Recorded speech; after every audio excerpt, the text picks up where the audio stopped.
So tingnan po natin yung Pag laman. nag-change oil po, itong refinery filter. Oh, sabi ko na Miguel, oo nga. madungis ang putang. Kala ko kasi hindi ko rin alam na to. Pero nung nag-drain ka ng langis, paano mo i-drain to? Alin? Eto, may sariling drain to palamang. Pupunta lang kasi niya pag mandar. Yung itim kagad yung lang sa nilagay ko Kuya Miguel, pa-check nga ito kung may filter yan na aangat. Meron ayan ay bit-bitan ng filter niya Pero Kuya Miguel, huwag muna sirain Baka wala tayong makuha nito. Brad, bagi mo nga sa Huwag mo na sirain. balde. Nabigat na. Linggo ngayon, paano mo paandarin na natin? Hahalo na yan. Alin? Hindi mo natin lalagyan. Lilisan mo natin. Pwede. Kaya lang yung filter mo, kuya. 19. Yung filter mo.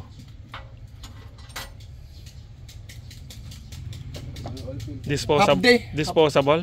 Disposable yan. Disposable na. Baliktarin mo. Kaya napakatibay ng hino, ano? Wasak. Ibig sabihin, bago pumunta sa makina, dadaan dyan o pagbalik niya sa makina, galing? Dadaan dito. Kaya pala katibay may secondary o ngayon alam Refinery tawag dyan. Sabi sila ng change oil natin, hindi nagpapalit yan. Boss, pabot ngayon 19. 19 na hati. Gabi, hindi yan buo. Yung 19 na hati, di ko na naman. Pandukot yun.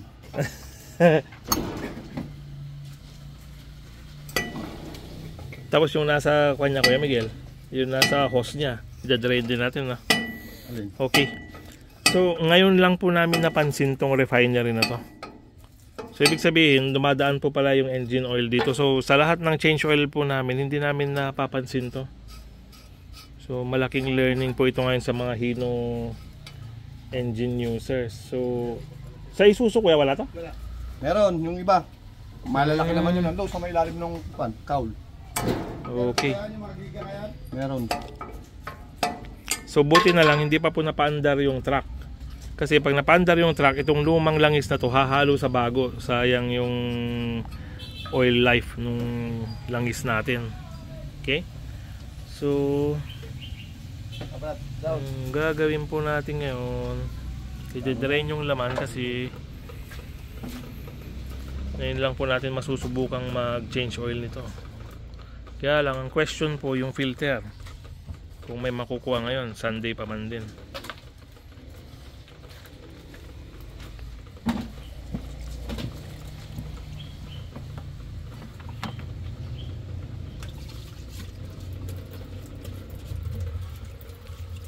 Okay, so hugasan lang po ng krudo, tapos punasan ng mabuti. Kuya Miguel, yung engine oil, mahaluan mo ng konting krudo, okay lang? O hindi? Hindi pwede. Bakit ba? Itong sinasaling ko? Pupunta sa makina? Hindi, I mean pag nahaluan ng konting diesel, o konti lang naman, hindi naman ganun kagkwad. Konti lang. Okay lang. Ilang litro? So ano yung ilang litro yung hindi pa siya makaka-damage? Let's say sa 22 liters nalagyan mo ng 1 litro, makaka-damage na siya? Hindi pa naman. Meron na. 1 litro, malaki na. Oo, sira niya na yung main bearing Okay. So yung okay, so yung may mga rubber seals ang madadali.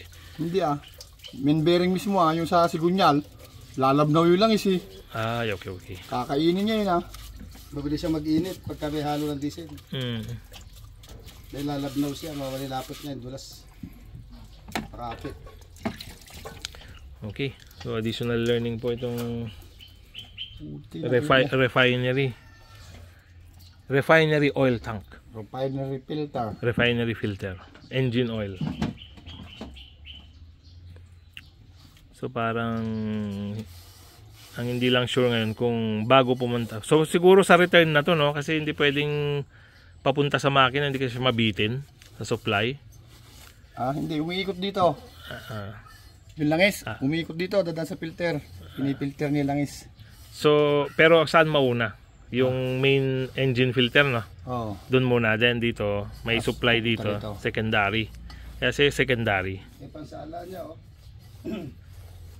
Pakita ko nga yan. Parang karton, no? Parang karton na So, napakapino, ano? Napakapino.